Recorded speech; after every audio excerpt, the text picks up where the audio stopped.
What if I told you that setting aside just 2 to 3 hours could completely transform your next month?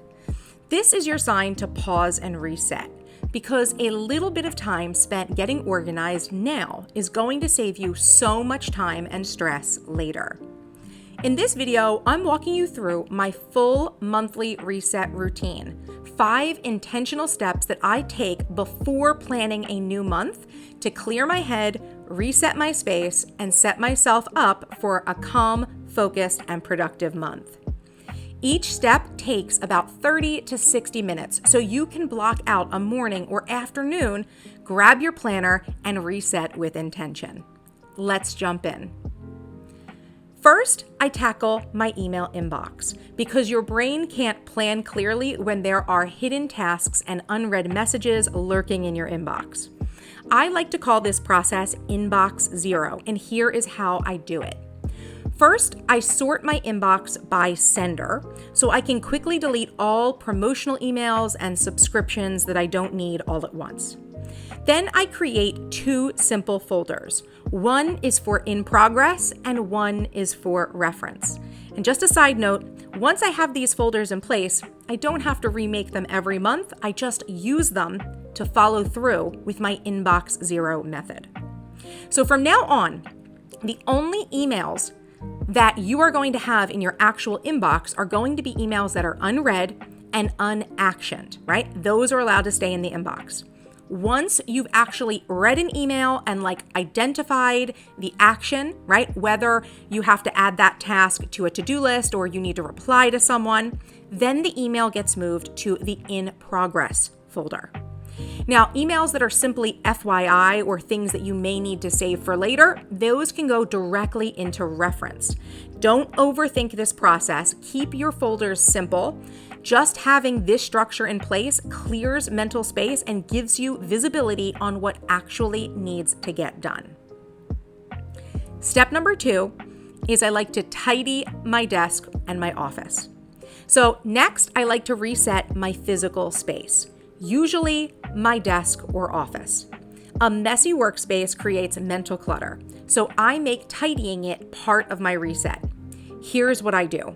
First, I set a time limit, something like 30 to 60 minutes, so that I don't get stuck in perfectionism and let time run away with me.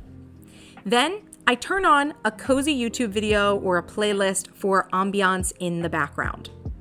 Then I collect like items first. So I'll go around and collect all of the trash in my office, different papers that need to be filed, receipts, things that need to be recycled. Once all of the like items have been collected, I can actually execute on organizing them, right?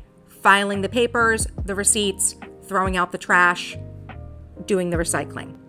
Then I like to clean the surfaces, wipe down my devices, and I like to have my desk set up the way I like it before I begin planning.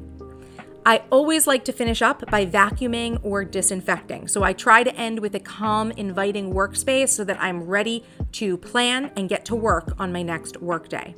So your office does not have to be Pinterest perfect. It just needs to feel good to you by the end of this tidy. Step number 3 is meal planning. Now that I've cleared my space, I move on to meal planning because decision fatigue often starts in the kitchen. If I don't plan meals in advance, I'm more likely to waste time and energy figuring out what to cook every night. So this is what I do. First, I write out all of my favorite meals or the meals that are favorites for my family, whoever I'm cooking for, right?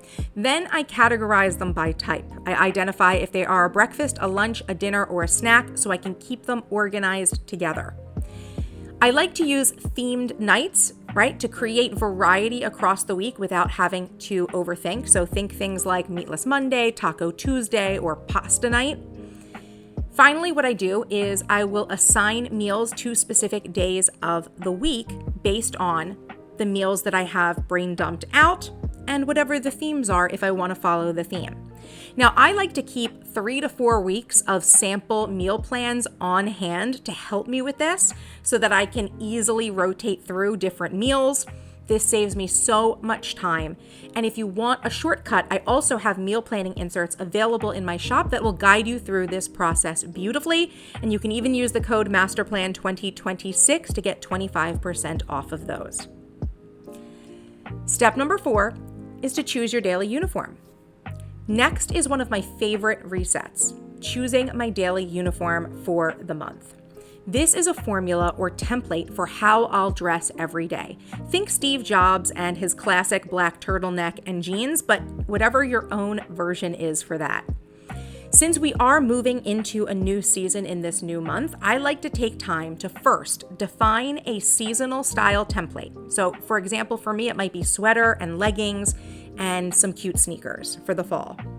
Next, review your wardrobe and identify those pieces that you need to keep front and center for easy access because they fit the elements of your template. Then pick a few accessories to keep things fresh. Maybe you want a different bag for the season or the month, use some scarves or different jewelry, any accessories that'll help you refresh for the month, your wardrobe.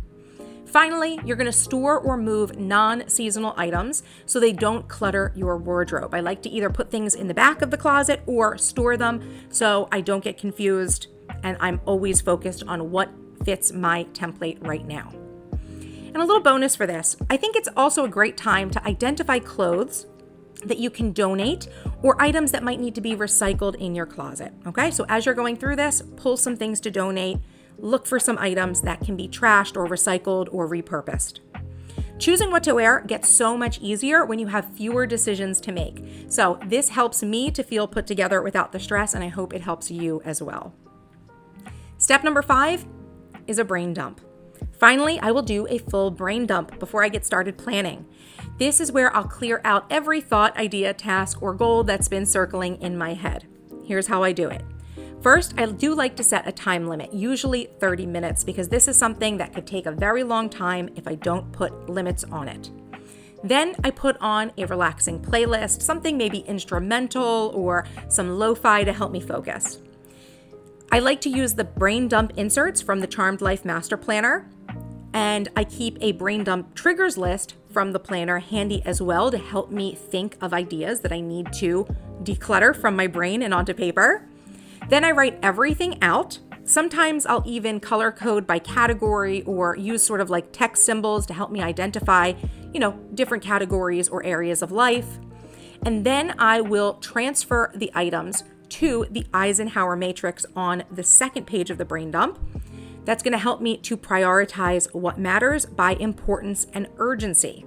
So getting it all out of my head and onto paper instantly calms my mind and gives me clarity to plan for the month ahead. Now, as a little bonus here, you want to make sure to reward yourself. So one final optional step that I totally recommend is to choose a little reward for yourself that you will get after you complete the reset. So getting organized, of course, is its own reward, but giving yourself something to look forward to, like going to take a walk, going to get a cup of coffee from a coffee shop, maybe watching one of your favorite shows or playing a game guilt-free. This can help keep you motivated to actually finish the reset. So this is the exact reset that I do before every new month, and it helps me to feel less overwhelmed, more intentional, and ready to take on what's next. If you want to follow along with this routine, everything you need to get yourself reset and well planned for the month ahead is found inside the Charmed Life Master Planner. You can grab your copy now and use the code MASTERPLAN2026 for 25% off, right? That includes the planner and any of the printable inserts like the meal planning kit that you've got in my shop. And if you'd like support identifying the right tools and next steps to become the most productive version of yourself, download the Well-Planned and Productive Woman Reset Workbook. It's a short quiz and a set of exercises designed to help you get clarity on what you need most right now. I'll leave all of the links for you down below. So here is to resetting with purpose and stepping into your next chapter with clarity and confidence. I hope you enjoyed this video. I want to hear from you. Leave me a comment. Which element of this reset do you think would be the most helpful to keep you organized for the month ahead? I want to know. Let me know. Of course, if you enjoyed this video, give it a thumbs up. Feel free to share it with another friend who you think would find this interesting. For more of the behind the scenes of my productivity life and business, make sure you're following me at MissTrenchcoat on Instagram. And if you're not yet subscribed to my channel, what are you waiting for? Hit that subscribe button for more awesome videos by me. And until next time, bye-bye.